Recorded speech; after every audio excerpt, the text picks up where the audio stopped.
In 1904, a man named Michael J. Owens received a patent that would revolutionize the glass industry. The son of Irish immigrants, Owens had no formal education or technical training. Yet this inventive Ohioan's idea would later help Toledo, Ohio, become the glass capital of the world.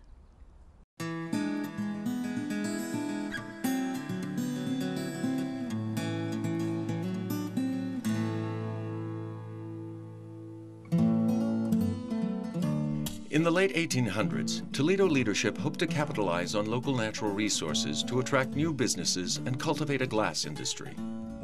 Offering tempting incentives, city leaders caught the attention of Edward Drummond Libby, a young man who had recently taken over his father's struggling Massachusetts glass company. They made him an offer he couldn't refuse. They offered him $100,000 to build his factory here, 50 lots for homes for his workers, basically a huge incentive plan for him to bring the New England Glass Company to Toledo. And so that's what he did. He loaded up his workers, loaded up his equipment, took a train out to Toledo, and when Libby arrived in Toledo in 1888, it was a huge celebration. But the newly relocated Libby Glass Company did not get off to an easy start. Libby's factory was struggling to survive. It was really, a brand new factory. There were lots of problems with the equipment, lots of problems with setting up the factory. So many of these workers became very discouraged, and within a few months of coming to Toledo, took the train and went back to Massachusetts, leaving Libby with a brand new factory and nobody to run it. So, Libby traveled to Wheeling, West Virginia, a major hub of glass production. This is where Edward Libby, the refined, educated New Englander, first happened upon Michael J. Owens. Michael Owens was a very different man from Edward Drummond Libby. He was from a large Irish family, a very poor family. And as a superintendent at the glass factory, he was known for his rather salty language and his demanding management style, which turned a lot of people off, but made him the kind of person that Libby realized he needed if he was going to instill any discipline in his workers and if he was ever going to get this company off the ground. So he recruited Owens to come to Toledo to be a superintendent and manager at his factory. Libby also put Owens in charge of a glass plant in Findlay, Ohio, to make light bulbs for the new electrical industry. Fortunately, in 1890, there was a major strike in New York at the Corning Glass Works where they were making electric light bulbs for the new electric industry. And General Electric needed a supply of light bulbs. So they came to Libby and asked if he would be able to take up the slack to produce the bulbs that were necessary. That incident, I think, really established in Libby's mind just how valuable Owens was to the future of the company. Yet the company continued to struggle. To be successful, the company would need to become a household name, and Libby conceived of a plan to make this happen. He had a glass furnace constructed at the 1893 World's Columbian Exposition. Putting Owens in charge, the Libby Company offered brand-named glass souvenirs to draw crowds. In 1893, then the Chicago World's Fair, it made such a splash, Libby Glass, that it became world-known. And Toledo was the original trademark had Toledo on it. That really gave it its fame. However, it would be Michael Owens' innovations that would truly fuel the company's future success. Owens had begun experimenting with automated machines at the light bulb plant. Impressed with his work, Libby created the Toledo Glass Company, where Owens would continue to refine his inventions and turn his attention to glass bottle production. The production of glass bottles in the 19th century and early 20th century had differed very little from the way glass bottles were produced 2,000 years before.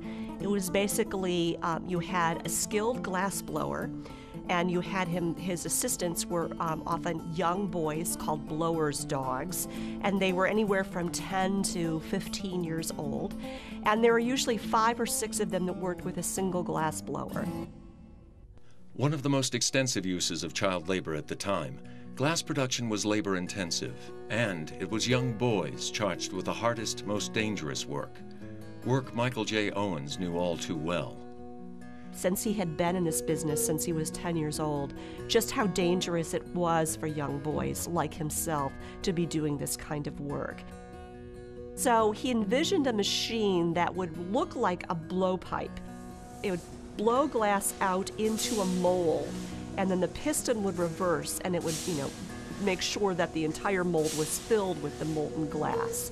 And you could do this automatically, and if you did it with several arms, you could produce multiple bottles at the same time.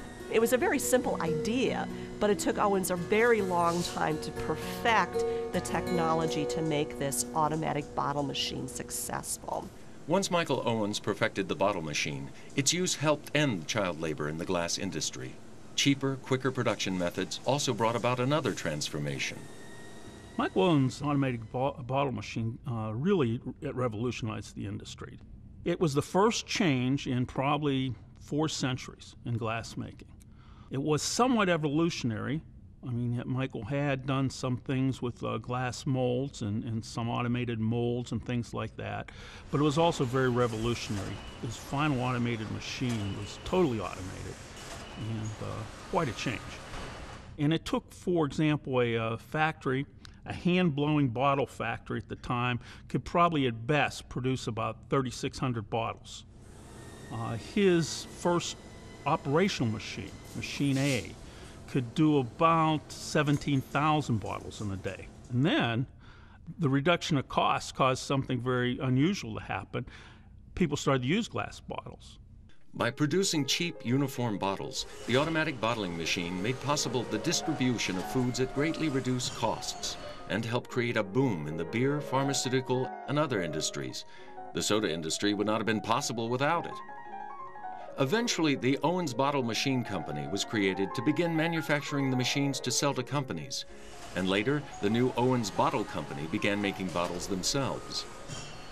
The Owens Bottle Company continued to grow after the company changed from producing machinery to producing the glass bottle, and became a very large, almost a global company, because it did have facilities in England and in other places in Europe as well.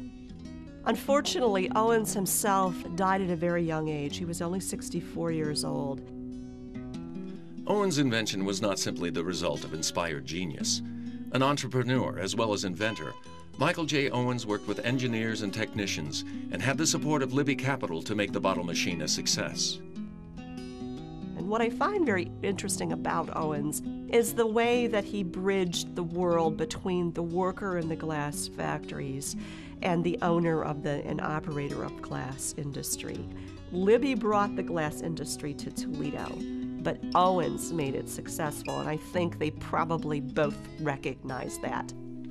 In 1929, the Owens Bottle Company and Illinois Glass merged to become Owens, Illinois, with its headquarters in Toledo. The companies have always been important to the local economy.